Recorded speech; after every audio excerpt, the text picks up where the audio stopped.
Bon, je peux continuer là maintenant? Je peux commencer? Bon, très bien. Bon, vous êtes au courant de la manière dont s'est fait la création du monde, d'après la Torah. La création du monde se fait en quatre phases, en fait. N'est-ce pas? C'est-à-dire que dans chacune des parties de la création du monde qu'on appelle, par analogie dans la Torah, des jours, n'est-ce pas? Le premier jour, deuxième jour, etc. On voit qu'il y a quatre phases différentes qui sont le projet, la réalisation, le jugement et la récapitulation. Projet, réalisation, jugement, récapitulation. Il juge le projet, le plan, après il le fait, après il juge ce qu'il a fait, et c'est quoi la récapitulation? Eh bien, non, je vais vous dire. Je vais vous donner un exemple. Que la lumière soit. C'est quoi ça? Projet. Et la lumière fut. Réalisation. Et Dieu vit que la lumière était bonne et sépara de la lumière des ténèbres. Jugement. Il fut soir, il fut matin, jour premier. Récapitulation. C'est-à-dire, qu'est-ce qui s'est passé? Il y a eu le premier jour. C'est ça le premier jour. D'accord? D'accord? Bon. Dans l'ensemble, c'est plus ou moins comme ça que ça apparaît dans tout le récit de la création. Mais ce qui m'intéresse à ce moment précis, c'est le sujet, la quatrième phase. La quatrième phase, on a dit, c'est la révélation. Eh bien, à la fin du premier jour, la Torah nous dit il fut soir, il fut matin, jour 1. N'est-ce pas? À la fin du deuxième jour, la Torah nous dit il fut soir, il fut matin, jour deuxième. À la fin du troisième jour, la Torah dit il fut soir, il fut matin, jour troisième. À la fin du quatrième jour, la Torah nous dit tu connais par cœur les versets de la Torah. Très bien. Il connaît par cœur, donc, il fut soir, il fut matin, quatrième jour. À la fin du cinquième jour, la Torah nous dit il fut soir, il fut matin, jour cinquième. À la fin du sixième jour, il fut soir, il fut matin, le sixième jour, ou bien jour le sixième. Et puis après, vous avez le ciel et la terre et toutes leurs armées furent achevées. Et Elohim cessa lors du septième jour tout le travail qu'il avait achevé. Il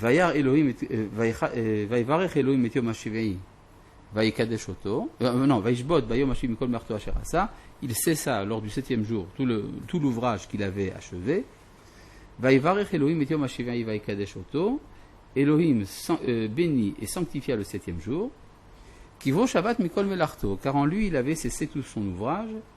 Asher bara Elohim la asot, que Dieu avait créé afin de l'achever. Il fut soir, il fut matin, le septième jour. Jusque-là, ça va? Donc vous admettez que la citation que j'ai faite, vous êtes plein de confiance, que la citation est vraie. Pourquoi non? Qu'est-ce qu'il n'y a pas dans le texte? Vous n'avez pas le texte. Mais alors donc tu m'accuses, en fait, de mensonge. Mais si. Je m'accuse de ne pas croire. D'accord, bon, d'accord. C'est une façon polie de dire ça. En vérité, tu as tout à fait raison, j'ai menti. Le verset il fut soir, il fut matin, septième jour n'existe pas. Qu'est-ce qui reste à la place? Sabri Marana. Il faut même savoir, mais pourquoi est-ce qu'il n'existe pas? Tonnerre de. Le septième jour, on le fait sans arrêt en fait. Comment? Il n'a jamais été terminé. Donc, ce que vous dites, très bien, donc vous avez bien compris mes enseignements. Nous sommes encore dans le septième jour. Le septième jour n'est pas fini. Donc on ne peut pas dire il fut soir, il fut matin, septième jour. Comment ça? Pas du tout. On dit, la Torah nous parle de ce qui se passe pendant le septième jour. Elle ne nous dit pas que le septième jour est achevé. Conclusion, il n'est pas achevé. D'accord? C'est tout bête. D'accord? C'est-à-dire que l'histoire des hommes, le lieu où se réalise l'histoire des hommes, c'est le septième jour. Jusque-là, vous suivez? Bon, c'est une chose que vous connaissez déjà. Et donc, ce 7e jour dure très longtemps. Selon la tradition talmudique, il doit durer 6000 ans. D'accord? Pourquoi 6000 ans? Parce que pendant ces 6000 ans, nous faisons comme ce qui s'est passé dans les 6 premiers jours. D'accord? C'est-à-dire que chacun des 6000 ans du 7e jour correspond à un des 6 jours de la création. Donc le 6e millénaire, c'est le vendredi du samedi. C'est-à-dire, c'est le 6e jour au sein du 7e jour. Voilà, c'est plus clair maintenant? Mais est-ce que ça a un rapport aussi avec. On a recréé les eaux, on a recréé la lumière, on a recréé les eaux, on a recréé. C'est pas impossible, mais comme c'est en dehors de mon sujet, je m'en fiche complètement, donc je vais continuer. Bon, donc je continue. Le 7e jour, donc, n'est pas achevé, c'est le lieu où l'homme agit. C'est ça, puisque la Torah dit Kivo Shabbat Mikol Melarto Asher Bara Elohim, c'est là qu'il a cessé tout ce qu'il avait créé, là à Sot, afin de l'achever. Et donc il y a une partie de la création qui était inachevée. Cette partie de la création qui est inachevée et qui doit être achevée pendant le 7e jour, c'est quoi? Après le 7e jour? Non, après le 7e jour, on n'y est pas encore. On est dans le 7e jour là maintenant. N'est-ce pas? Qu'est-ce qu'on doit achever avant le 8e jour? Oui, avant le 8e jour. Qu'est-ce que pendant le 7e jour, on doit achever? Quelle est la partie de la création qui est encore incomplète? C'est l'homme. C'est l'homme, évidemment, puisque pour l'homme, il est dit dans le projet Vayomer Elohim Naase Adam, puisque Dieu a dit faisons un homme achevé. Assez, c'est complet. Et ce qui s'est passé dans la réalité, au verset 27, Vayivra Elohim et Adam, Dieu a créé l'homme, il n'est pas écrit qu'il l'a achevé. Et donc, si dans le 7e jour, il est écrit Kivo Shabbat Mikol Melarto Asher Bara Elohim, puisqu'il a cessé tout le travail qu'il avait créé, qu'il avait donc commencé, là à Sot, afin de l'achever, donc il y a une partie de la création qui était inachevée, et cette partie doit être achevée pendant le 7e jour. La partie en question qui n'est pas achevée, comme vous l'avez si bien compris, c'est l'homme, et donc l'homme a tout un travail pendant l'histoire d'achever la création. Jusque-là, vous me suivez? Oui. Bon, très bien.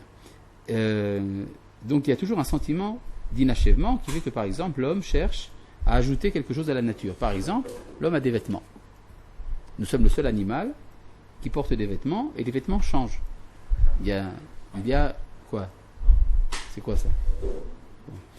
Les vêtements changent, il y a la mode, mais ce n'est pas seulement les vêtements, c'est la culture. Il y a une évolution culturelle indépendamment de l'évolution biologique. L'évolution biologique est très lente, ça prend des millions d'années, mais l'évolution culturelle, ça va très vite.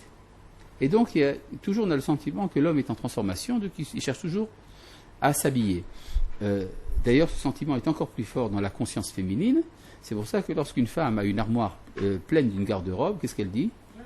Je n'ai rien à me mettre. Ça veut dire que, et on est encore à la recherche du vêtement idéal. Ça fait partie donc, quoi?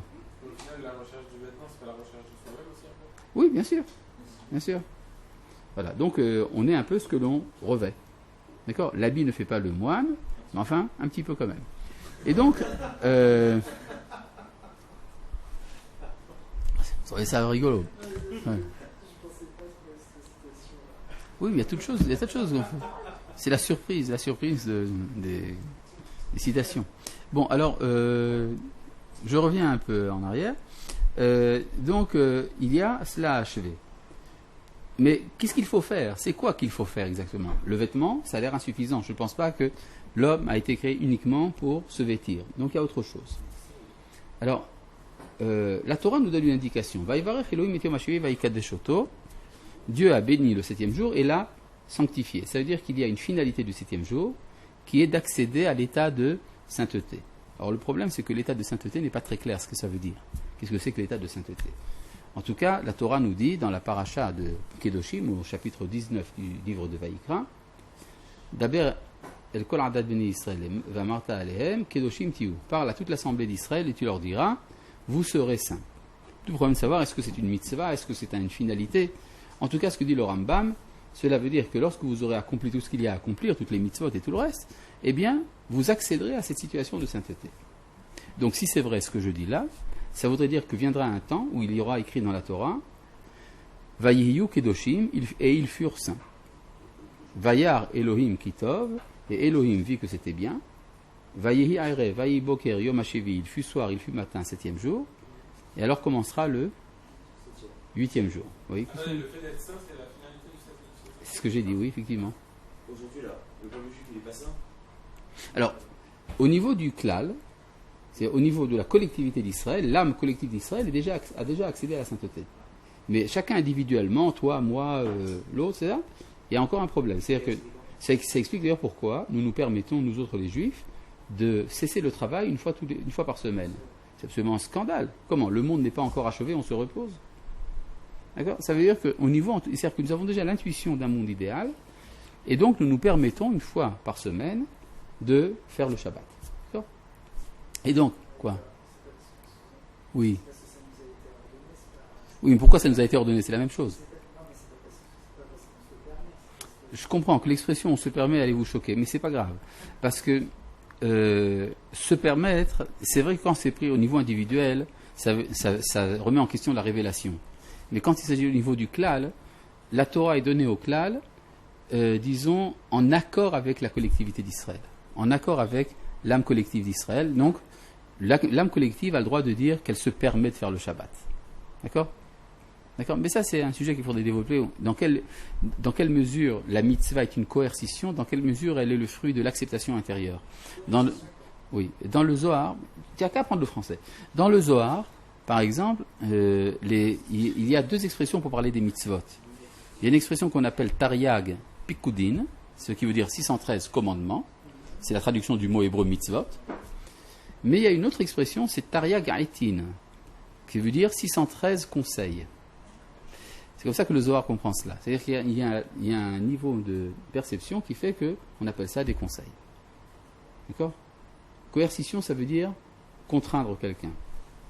La coercition, ça veut dire la contrainte. Non, c'est pas un nouveau mot, c'est dans tous les dictionnaires en français, tu n'as qu'à passer. Quand tu n'as rien à faire, par exemple, tu n'as qu'à prendre un dictionnaire, par exemple le Larousse, Petit Robert, enfin n'importe quoi, et puis tu passes comme ça sur les mots, tu vois, les définitions. Et alors tu apprendras sur des tas de noms de fleurs que personne ne connaît, mais c'est pas grave. Des animaux, des trucs, des ustensiles dont personne ne se sert plus, ça existe dans les dictionnaires. Enfin bon, d'accord. Oui. Bon. Donc le 7e jour a pour finalité la sainteté, et viendra un jour où cette sainteté sera acquise. Le problème, c'est qu'on n'a toujours pas défini ce que c'est exactement la sainteté. Quand est-ce que j'ai dit ça? Dans Bereshit, j'ai dit ça? Certainement pas.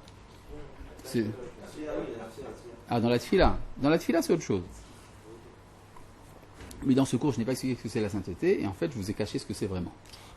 D'accord? Non, d'accord, mais il faut comprendre un peu de quoi il s'agit. Quand la Torah nous dit « Soyez saints », d'accord? « Kedoshim tiyu », ou « Vous serez saints ». D'accord? Deux manières possibles de traduire le « Kedoshim tiyu ». La Torah rajoute une raison à cela. N'est-ce pas? Qu'est-ce qu'elle dit? Kedoshim tiyu, ki kadosh ani. Vous serez saints, car je suis saint. Et la question se pose, mais quel rapport? J'ai les yeux verts, donc il faut que tu aies les yeux verts. J'aime les caramels mous, tu dois aimer les caramels mous. Enfin, ça ne va pas très bien le rapport. Akadosh Baruch Hu, il est saint, très bien. Mais pourquoi est-ce que, parce qu'il est saint, je dois être saint? C'est lui ressembler. Mais pourquoi devrais-je lui ressembler? Elle est créée à l'image de Dieu. En fait, je vais vous dire comme ça. Si vous regardez bien la forme de la phrase, la syntaxe, comme on dit, syntaxe c'est un mot français, qui veut dire... Hein?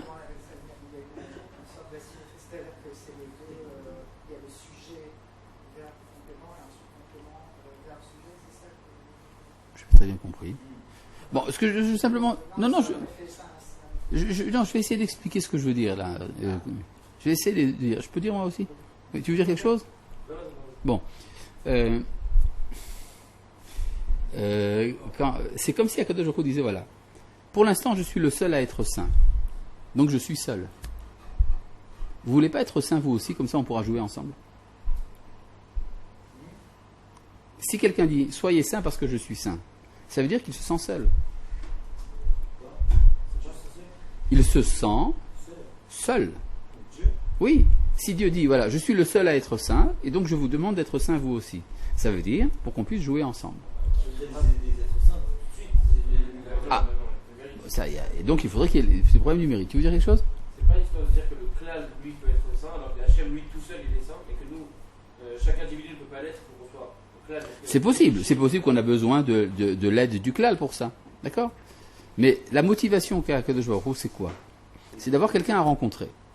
C'est comme ça, par exemple, toi tu sais jouer aux échecs, mais il n'y a personne qui sait jouer aux échecs comme toi. Alors tu vas lui apprendre à jouer aux échecs pour que tu puisses faire un match avec lui, d'accord?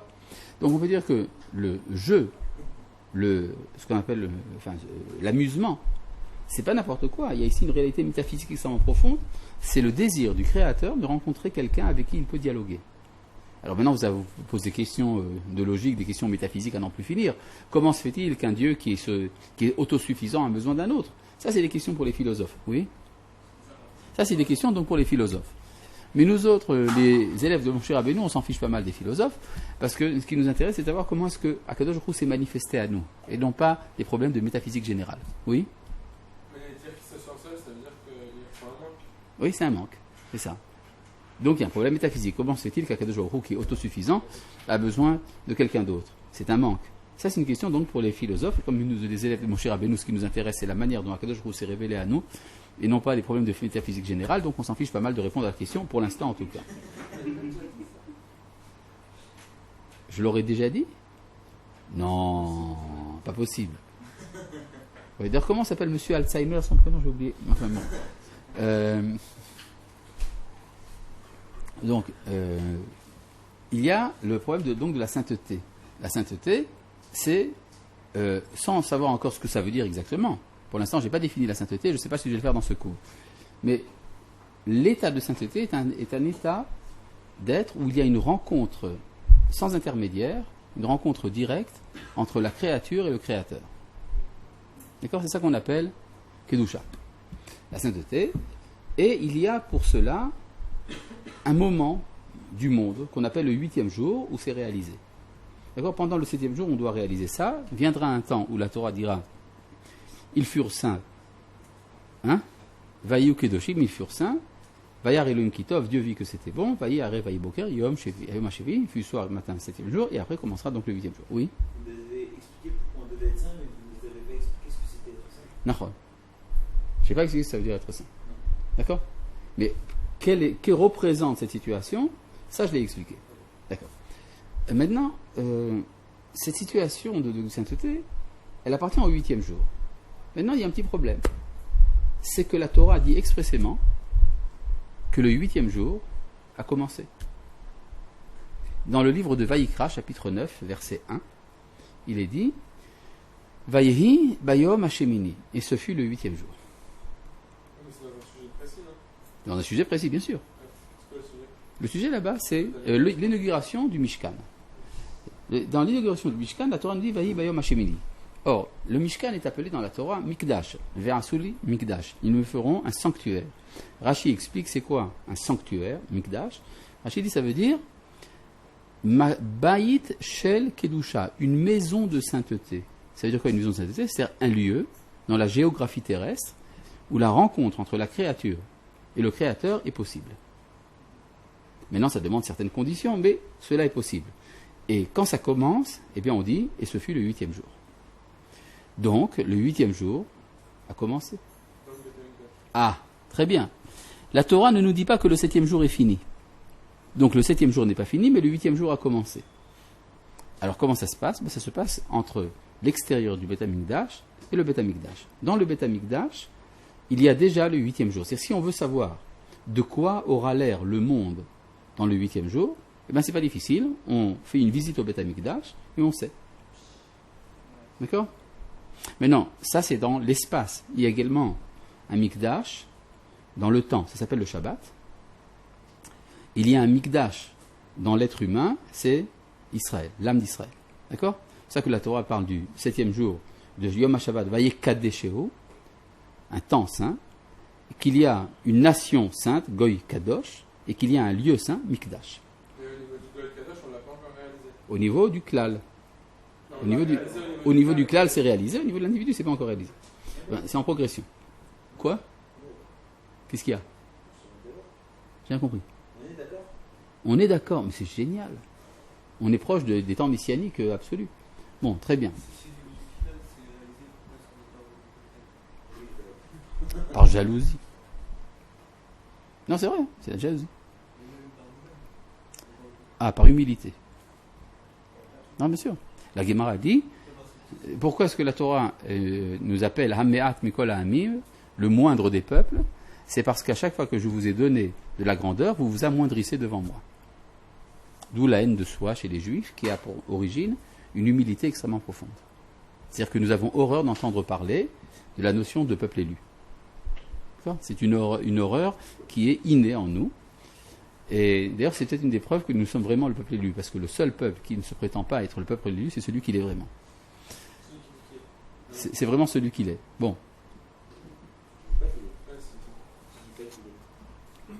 Bon. Donc, le 8e jour a commencé dans le Beth Amikdash. C'est une sorte d'anticipation. Si vous voulez, c'est comme une ambassade du 8e jour. C'est quelque chose d'extraterritorial. Donc, si c'est quelque chose d'extraterritorial au monde, alors appelons ça comme cela est. C'est un corps étranger. Le Beth Amikdash est un corps étranger dans le monde. Le monde est un monde de nature. Et puis brusquement, il y a un élément, pourrait-on dire, qui transcende la nature. La présence du Beth Amikdash parmi nous, c'est quelque chose d'anormal. Quelle est la réaction naturelle d'un être naturel par rapport à un corps étranger? Il le rejette. Ce qui vous explique pourquoi le Beth Amikdash, périodiquement, est détruit.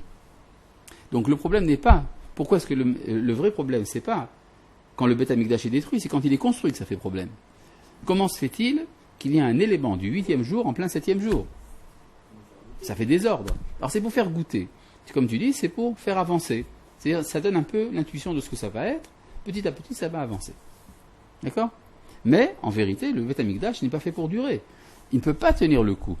Le Mishkan a été détruit, le premier temple détruit, deuxième temple détruit. Terrible. C'est normal, c'est l'état du monde.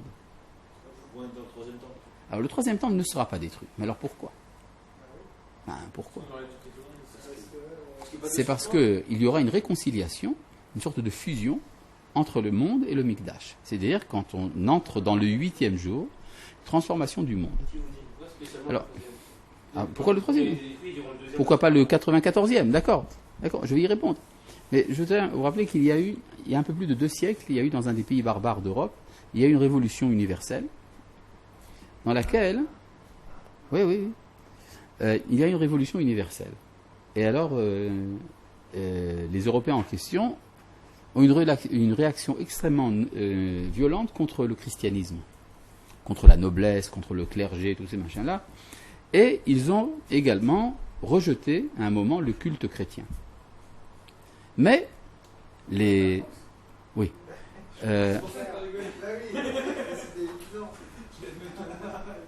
Alors, mais enfin, un des grands révolutionnaires du nom de Robespierre a décidé qu'enfin on ne pouvait pas laisser le monde sans religion, et donc ils ont inventé ce qu'on appelle le culte de l'être suprême. À l'Assemblée nationale, alors, a été votée une loi comme quoi Dieu existe. C'est important parce que Dieu était dans l'illégalité totale, il était hors la loi, et grâce au décret de l'Assemblée nationale, il a eu le droit d'exister, mais ils ne l'ont pas appelé Dieu parce que ça faisait trop ecclésiastique, trop religieux, ils l'ont appelé l'être suprême. Alors ils ont déclaré la chose, c'est des choses très importantes, comprenez un peu ce qu'ils ont voulu faire. Ils ont dit que l'être suprême a pour qualité la vérité et la vertu. Et que son sanctuaire, c'est le monde. Vous avez compris ce que ça veut dire, ça? Le sanctuaire de l'être suprême, c'est le monde. Qu'est-ce qu'ils ont voulu dire par là? Ils ont voulu dire qu'il y en avait assez de faire un corps étranger. C'est-à-dire, le divin fusionne avec l'univers. En fait, c'est une sorte de panthéisme, inspiré par Spinoza, etc. Et ils ont fait quelque chose de très intéressant, ils ont supprimé la semaine. Et ils ont institué la décade. Exactement. Oui, c'est... Ben oui. Le calendrier révolutionnaire, tout ça, c'est basé là-dessus, sur cette idée-là.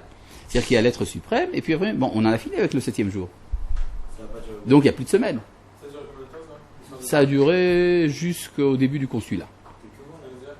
Ça a duré 12 ans à peu près. 12 ans? Oui, 12 ans, mais enfin, non, mais très rapidement, ils ont fait les 2 dates quand même. Et puis enfin, finalement, ça a été complètement... Ouais. Comment? Mais c'est intéressant parce que Ça veut dire qu'ils ont eu cette intuition-là, ils ont peut-être été inspirés par des gens inspirés de la Kabbalah, et on sait qu'il y avait certains franquistes qui ont participé à la Révolution française. Comment ? Il y avait des francs-maçons, donc des symbolismes de ce genre, etc. Tout ça faisait partie de l'atmosphère de l'époque. Et donc, il y a eu cette idée-là de supprimer la semaine. En fait, c'était une anticipation de quelque chose de très important. Comment ? Peu importe, pour supprimer, tu rallonges. C'est pas 8 jours, c'est 10. Il y a un midrash qui dit d'ailleurs que dans ce monde, on loue Dieu avec une lyre de 7 cordes, mais que dans le temps à venir, ça sera avec 8 cordes au temps du Mashiach, et que dans le Olam Haba, ça sera avec 10 cordes. Ouais. Donc ces midrashim peut-être est très connus dans l'atmosphère de l'époque.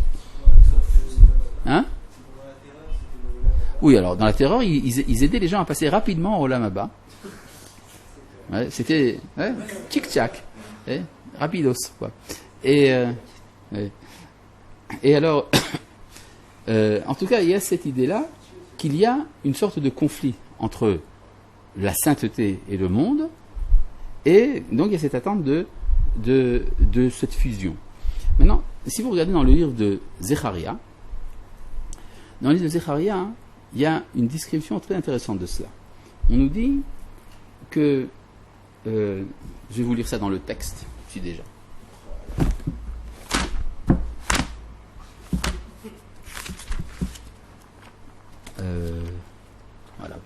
Voilà. On y arrive.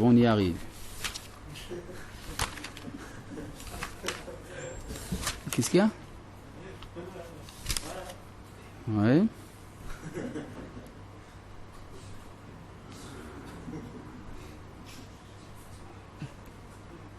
Ve'haya hasirot bevet Hashem kamizrakim lifnei hamizbeach. D'accord ? Ça veut dire, les simples vases dans la maison de l'Éternel seront comme les bassins devant l'autel. Bon, ça veut dire quoi ? Vous savez, dans le Beth Amikdash, dans la cour du Beth Amikdash, on faisait des sacrifices. Et on se servait d'ustensiles. Il y avait un ustensile extrêmement saint qu'on appelle le mizrak. Le mizrak, c'est une sorte de vase dans lequel on reçoit le sang de la victime. C'est-à-dire, on abat un agneau, par exemple, et son sang est récolté dans une sorte de vase qu'on appelle mizrak. Je sais pas, c'est à peu près comme ça. D'accord ? Comment ? Quoi, dans un agneau ? C'est quoi la taille d'un agneau ? Un agneau, c'est à peu près comme un gros chien. C'est tout, voilà, c'est tout. Oui, mais attention, pas tout le sang se vide. Bon, rentrons pas dans le détail maintenant. On prend le sang et on le jette sur l'autel, sur le misbéach. Ça s'appelle le mizrak. Après, on cuisine la chair de l'agneau. Pour ça, il y a une sorte de bassin. Ça s'appelle une marmite, quoi, en fait, dans laquelle on cuit. Alors, il y a la sainteté de la marmite est moins grande que la sainteté du mizrak. Et le prophète nous dit, oui, mais il y aura tellement de sacrifices à faire qu'on prendra même les marmites, on s'en servira comme un mizrak. D'accord ? C'est Ve'aya hasirot bevet Hashem kamizrakim lifnei hamizbeach. Quoi ? On sanctifie, alors on les sanctifiera. On en fera des mizrakim. On n'aura pas le temps de les fabriquer. On dira, ben voilà, ça va servir de mizrak, ça va monter de degrés.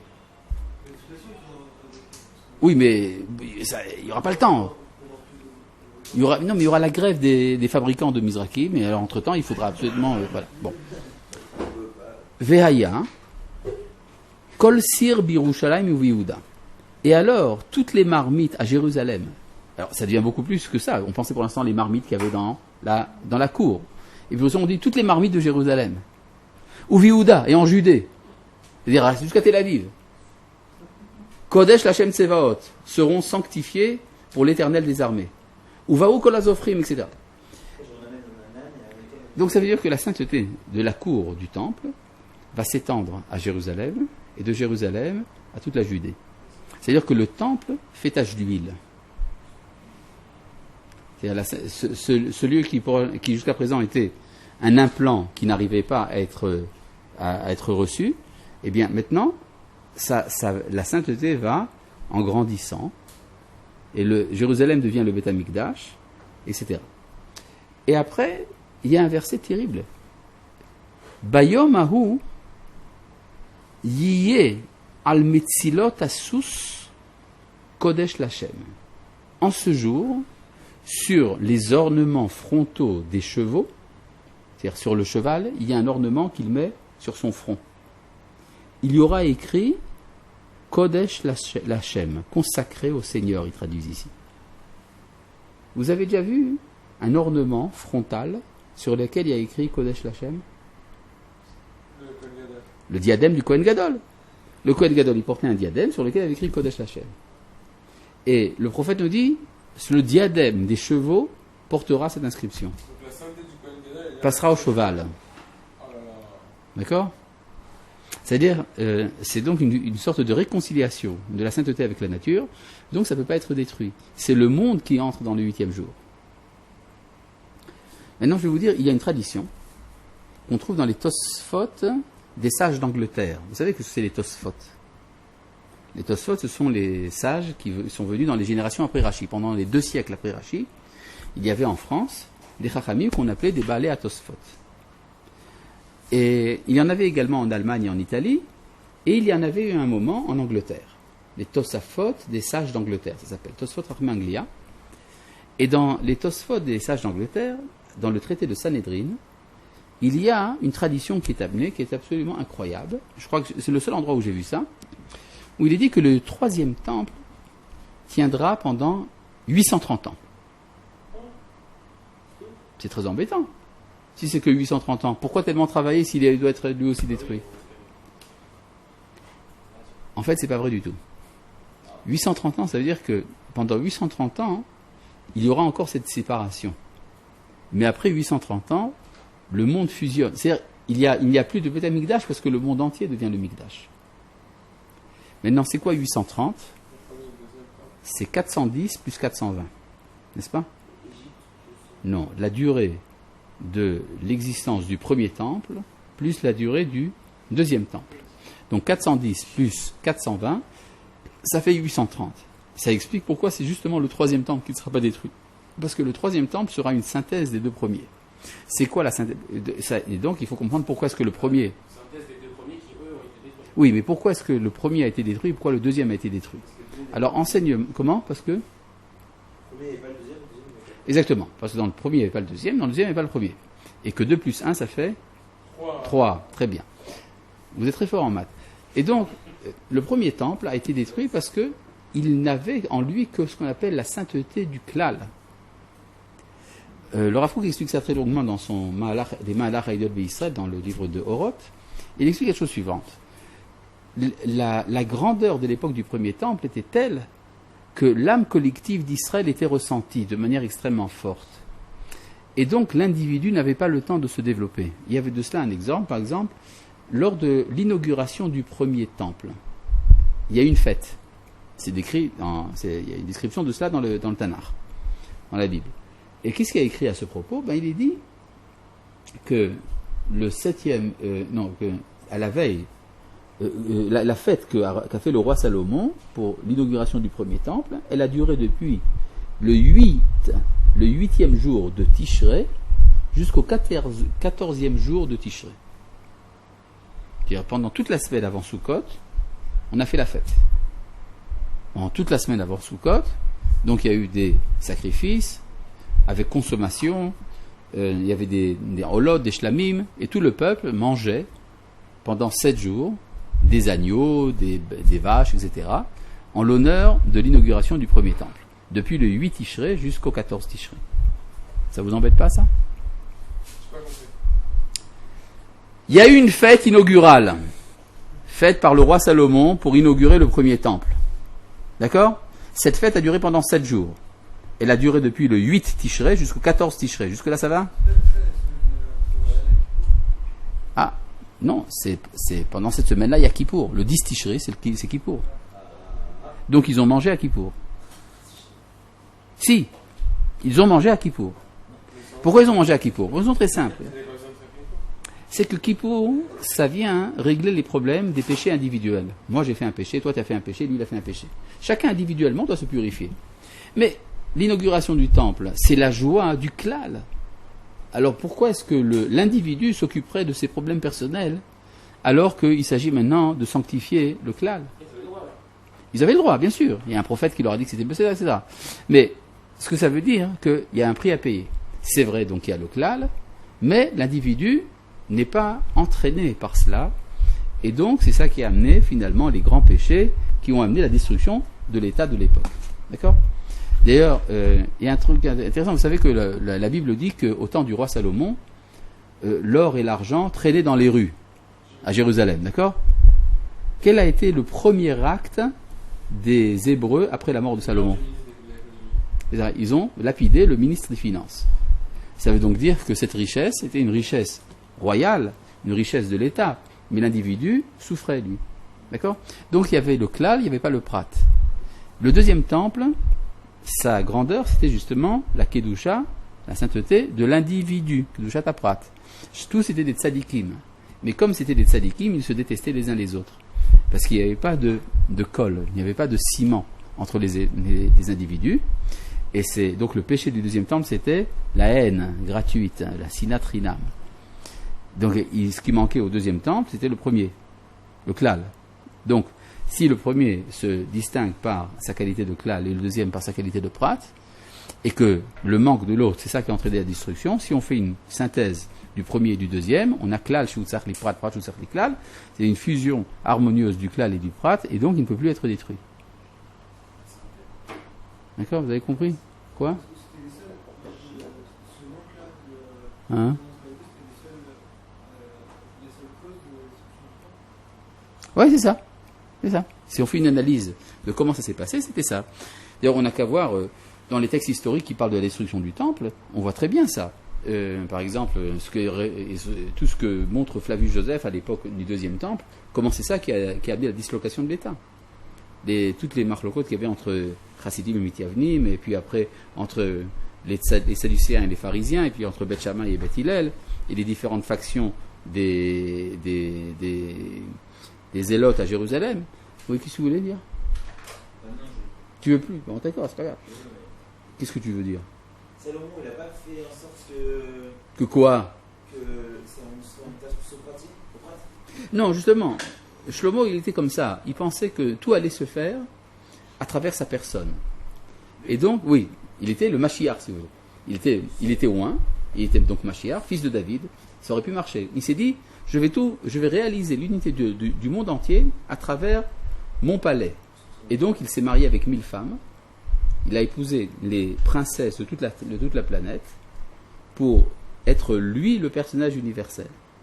Dieu lui a demandé de faire ça? Non, mais c'était son idée. C'était comme ça que ça fonctionnait à l'époque. Quoi? Ouais, mais enfin 1000 femmes, c'est très difficile. Hein, quoi? Pourquoi les prophètes, parce que peut-être qu'ils l'ont fait et Que quoi?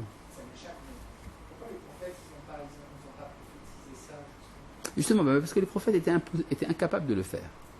Parce que le prophète, justement, il a une vision clalite. C'est-à-dire, le prophète voit, par exemple, quelque chose d'horrible. Il dit, ainsi parle l'Éternel, tout va mal. Alors tout le monde est ébranlé, ils entendent le prophète parler, ils disent, oh là là, il a raison. Qu'est-ce qui ne va pas, monsieur le prophète?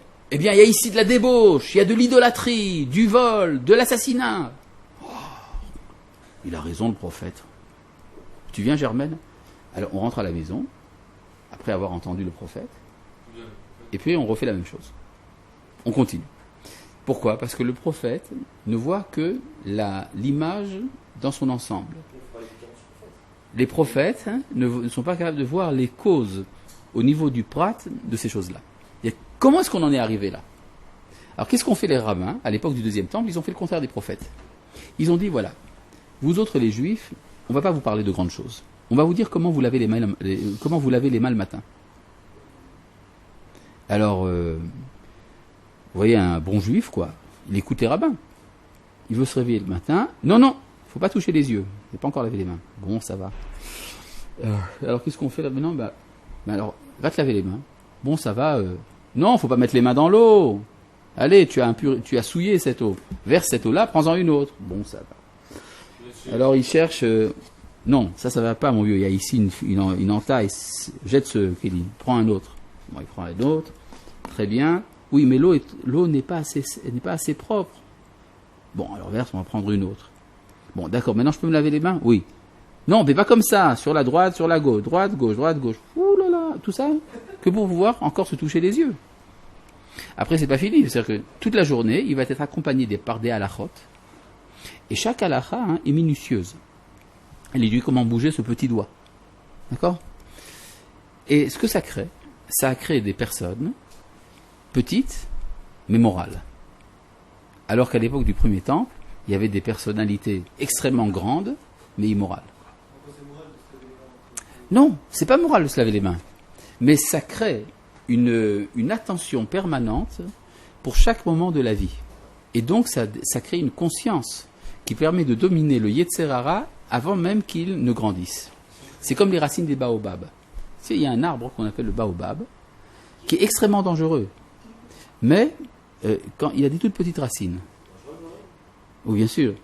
Mais, si tu es assez attentif, tu arracheras la racine du baobab avant qu'elle ne grandisse. Mais si tu traînes trop, imagine que tu as une toute petite planète, 3 baobabs font éclater ta planète. Donc, les enfants, faites attention au baobab. D'accord? Le baobab, c'est quoi? C'est le Yetzer Hara. C'est le Yetzer Hara. Le Yetzer Hara. Le baobab, c'est la même chose. C'est un arbre gigantesque. Tu ne peux pas le déraciner. Mais quand est-ce que tu peux pas le déraciner? Quand il a grandi. Mais quand il est encore tout petit à l'état de racine, tu peux arracher la racine du baobab, tout va bien. Et bien c'est ça qu'ils ont fait les Chachamim en te disant comment te laver les mains le matin. C'est-à-dire, l'acte en lui-même n'est pas un acte moral absolu. Bon, on peut trouver une finalité morale, mais c'est pas ça le problème. C'est d'être attentif à la manière dont la vie me traverse, et donc ça permet de dominer les épanchements violents de la vie en direction du Yetzer Hara. Comment? D'accord, c'est ça. Donc c'est pour ça que les Chachamim sont plus efficaces que les prophètes. La Gemara dit Chacham adif minavi. Le sage est plus efficace que le prophète. Ça ne veut pas dire qu'il est plus grand que le prophète. Le prophète est beaucoup plus grand que le sage. Mais l'efficacité pédagogique est plus grande chez les Chachamim. Oui. Exactement. C'est-à-dire le sage est capable de voir quelle est la loi qu'il faut faire. Le prophète, il dit il faut faire le bien, il ne faut pas faire le mal. Oui, mais comment est-ce qu'on y arrive? Pourquoi est-ce que je veux faire le bien? Pourquoi je ne veux pas faire le mal? Il faut m'éduquer. D'accord? Oui.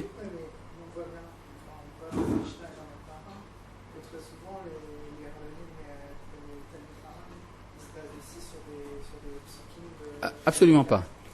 La Gemara explique qu'on ne base pas une halakha sur les psukim des prophètes. Mais uniquement sur les... Alors justement, tout un problème. Quand est-ce qu'on a le droit? Mais le principe, c'est que la halakha vient de la Torah de Moshe et pas de la Torah des prophètes, justement. C'est important. Parce que Moshe, lui, est capable de faire cette synthèse. Il la faisait en lui-même. Mais ce n'est pas le cas de tout Israël. Alors maintenant, ce qui se passe dans l'histoire, il y a tout un mouvement de balancier entre le prophétisme et la sagesse, qui fait que à la fin de l'histoire, la sagesse l'emporte tellement fort qu'elle fait disparaître l'élan collectif, la vision d'ensemble. Et ce qui se passe, c'est que se crée une réaction contre les Chachamim. C'est ce qui se passe de nos jours. C'est-à-dire, ça fait déjà à peu près 100 ans que la sagesse des Chachamim a été délaissée par les Juifs. Parce qu'ils se sont dit, vous avez exagéré au niveau du prat. Vous n'avez pas fait attention au klal. Et donc, il est en train de se créer une synthèse entre le klal et le prat qui fait que la neshama de Moshe va enfin pouvoir revenir. D'accord? Voilà, c'est tout pour aujourd'hui. Shalom.